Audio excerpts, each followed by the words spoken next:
Olá pessoal, tudo bom? Esse é o terceiro vídeo da série que a gente está fazendo com o Luciano Tigre. E se você não viu os dois primeiros, eu sugiro que antes de ver esse, você volte e veja os dois, assista os dois e depois venha ver esse aí para você entender o que está acontecendo aqui e o que a gente falou até agora, tá joia? Então, no terceiro vídeo da série, o Luciano de volta vai continuar falando e no último vídeo eu não tinha entendido direito o que era essa coisa do Bushcraft, sobrevivencialismo, sobrevivência. Para mim sempre imaginei que era a mesma coisa, não é? Não é a mesma coisa. Não é a mesma coisa. A gente tem diferenças clássicas e básicas ali, né, com relação a isso. As pessoas costumam confundir bastante. Hoje o tema é mais difundido, a gente fala bastante do sobrevivencialismo, né? E ele acaba abraçando o Bushcraft e a sobrevivência. Certo. Primeiro tópico, né? O pessoal lembra muito da tal da sobrevivência. Se você estiver sobrevivendo, você está em emergência. Essa é a grande verdade. Entendi. A gente costuma até brincar ali numa conversa simples entre amigos, né? Você não vê a pessoa há muito tempo, encontra e pergunta ali, como é que vai a sua vida? Né? E se ele falar assim, ó, eu estou sobrevivendo, isso até passa para a gente a ideia de que não está tão legal e ele quer sair daquela situação. Uma pessoa em sobrevivência, ela vai estar em emergência de alguma forma. Ela se colocou, né, dentro daquela situação, por não cumprir, de repente, os quesitos básicos, e ela quer sair daquela situação. Quando você está falando de Bushcraft, da arte do mato, aí é basicamente isso aqui, ó. O entalhe de madeira, por exemplo, o fogo primitivo feito com esse tipo de pecinha aqui, ó, a madeirinha, né, correta, os utensílios confeccionados para isso, isso aqui já seria Bushcraft. Isso aí é para acender fogo? Isso aqui é para fazer eu fogo. Eu estava curioso para perguntar o que é. O fogo... Eu demorei 3 vídeos para perguntar para ele o que era isso aí. O fogo de forma primitiva. Né? Uma pessoa por isso tudo queimadinho. Exatamente, entendi. Porque aqui a gente já fez o fogo, né? Eu achei que era um pauzinho que você tinha achado bonito e trazido aqui, sei lá, para uma boleta sorte. Foi confeccionado para as instruções, porque isso aqui seria o meu plano Z, por exemplo, com relação a fazer fogo. Tá. Uma pessoa em sobrevivência, ela jamais vai trabalhar esse tipo de ideia aqui. Ela quer sair o mais rápido possível daquela situação. Tá? O Bushcraft, ao contrário disso, ele já trabalha a ideia de você confeccionar utensílios, viver do mato, você permanece mais tempo lá na natureza. Entendi. Mesmo assim, o praticante de Bushcraft, ele vai ter uma mochila gigante de material, com um monte de backup, mais de 3 ou 4 formas de fazer fogo, por exemplo, de purificar uma água, né, de fazer a coisa acontecer de forma correta e segura. Certo. Tá? O sobrevivente, ele teria que fazer fogo de uma forma mais fácil, usando um isqueiro ou uma pederneira. A pederneira já é mais difícil do que um isqueiro. O que é isso aí? Isso aqui é uma barra de ferrocite, eu tenho magnésio aqui, e eu tenho um raspador, e se eu atritar esse raspador aqui, ó, isso aqui tem bastante vídeo a respeito desse tipo de material nos canais de sobrevivência. Isso aqui veio da ideia militar, né, começou a ser utilizado em arma de fogo, depois passou ali para as atividades militares para facilitar a ignição do fogo. Né? Isso pode estar molhado, ele funciona no mesmo jeito? Ele continua funcionando. Se eu molhar com saliva, por exemplo, molhei com saliva, que tem uma capa de umidade. Eu tiro essa capa raspando e ela continua funcionando. Entendi. Tá? Agora, riscar isso e fazer fogo no algodão aqui é uma coisa. A situação real ela é sempre mais crítica. Entendi. Então, o sobrevivente, para fazer fogo, ele teria que ter um isqueiro, meios mais eficientes de fazer fogo. Essas seriam as diferenças. Sobrevivência, você quer sair da situação. O Bushcraft, você quer ter uma leitura correta, uma vivência, uma experiência, um conhecimento melhor do ambiente, para trabalhar ideias lá. E o sobrevivencialismo, ele começa já a transitar e trabalhar ideias como, por exemplo, tecnologia, que é o que a Vento trabalha também. Sim. Você já tem um aparato aqui com muitos anos de estudo para poder trabalhar e transitar com segurança no ambiente natural. Sim. Então a gente teria essas diferenças básicas. E isso independe se o cara está na montanha, se o cara está no deserto ou se o cara está na floresta. Exatamente. Cada ambiente vai ter a sua peculiaridade, mas a consciência, né, o que eu tento despertar, o que eu tenho que despertar, na verdade, nos meus alunos e nas pessoas que conversam comigo é que a responsabilidade ela começa antes de você sair de casa. Acho que um dos casos mais conhecidos para balizar a gente nesse sentido é o do americano Aaron Ruston. Quem que é esse? Ele ficou muito conhecido, né, por ter ficado com o braço direito preso numa rocha. Ele foi tema de um filme, inclusive.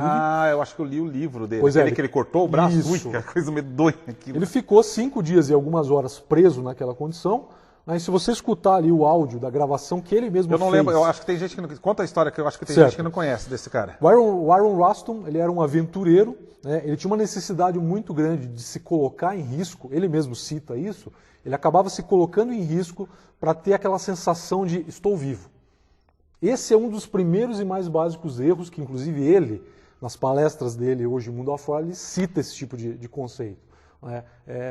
Ele mesmo cita isso, é burrice você se colocar numa situação de emergência para, digamos assim, aprender alguma coisa. Você pode aprender treinando, fazendo coisas de forma segura. Né? Então o Aaron, ele se deslocou para um deserto extremamente remoto, conseguiu entrar dentro de uma fenda e no fundo da fenda pisar numa rocha que se deslocou e veio a travar o braço direito dele aqui. Aí tem um filme que conta toda essa história, né? Mostra toda a dificuldade que ele enfrentou, mesmo tendo esse ímpeto um tanto quanto irresponsável, ele tinha muito conhecimento. Ele era um montanhista, um escalador com muito conhecimento. Ele sabia, por exemplo, que se ele tomasse no desespero a própria urina, ele poderia colapsar os rins. Certo. Né? E foi exatamente o que ele fez quando o pouquinho de água que ele ainda tinha disponível acabou. Naquele dia ele descobriu uma coisa que eu costumo citar muito em sobrevivência. Você, em situações reais e de emergência, você descobre um serzinho aqui dentro que você não conhecia ainda.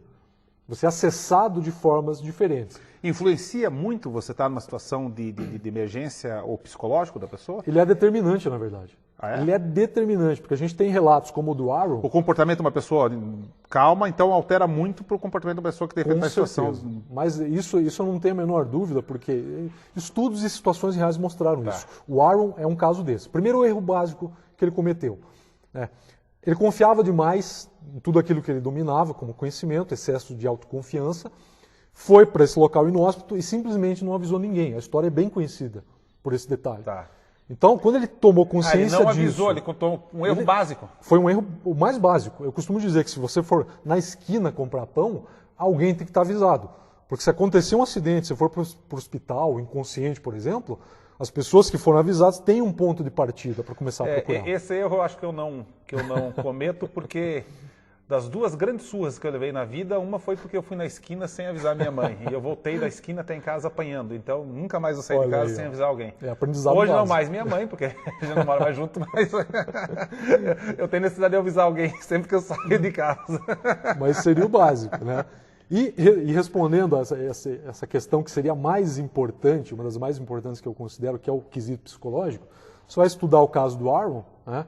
Ele teria tudo para não ter saído daquele local, porque ele simplesmente não conseguia, nem mesmo ancorando a rocha com o equipamento de rapel que ele tinha, ele não conseguiu mover a rocha, quebrar. Era uma coisa muito pesada, Não né? tinha como, ele estava travado ali, preso ali, só que ele decidiu lutar.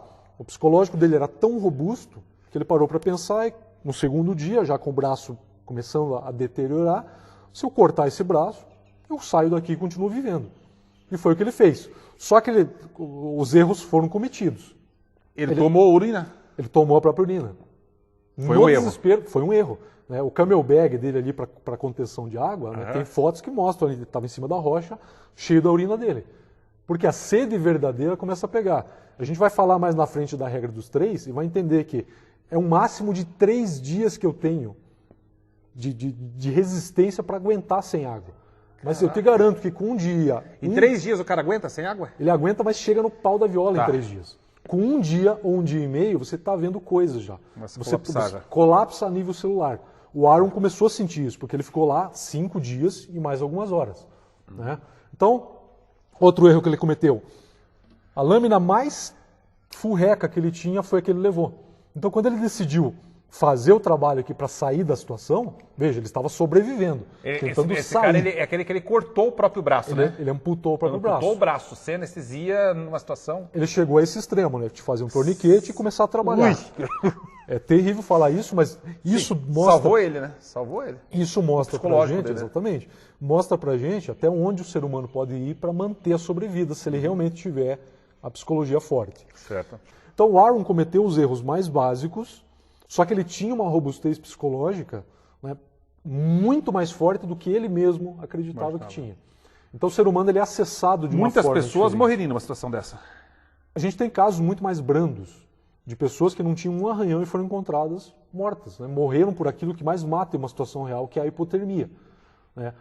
perdeu a vontade, o desejo de lutar... Não é a sede que mais mata numa situação dessa? Desidratação? Ela é determinante, mas ela não é o que mais mata em situações reais. Interessante. Ela não é o que mais mata em situações reais. Interessante. Então, se colocar, né, você me perguntou lá atrás, é mais crítico você se colocar ou não ter ali o conhecimento necessário? Para início da conversa, você tem que ter o apanhado de segurança básico para não entrar em situações de risco. Entendi. Por isso que a gente recomenda, né? Vai fazer trilha, tem que pensar muito bem, avisar muito bem as pessoas. Você tem que obrigatoriamente ter uma mochila básica com os itens básicos que fecham a sobrevivência. Nesse tema de equipamento básico, Certo. eu tenho uma história para contar, mas em função do tempo, que já deu aqui 12 minutos de vídeo, eu vou contar no próximo vídeo e daí em cima disso eu vou deixar você... É só uma história que eu acho que é bem simbólica para isso que ele comentou aqui do equipamento básico. Certo. Pessoal, então, não perca o próximo vídeo, dá o joinha aí, o like, aquelas coisas tudo que todo mundo fala, mas que ajuda no algoritmo do Google para ele fazer esse vídeo ser visualizado por mais gente, mais pessoas. E até o próximo vídeo. Bons ventos.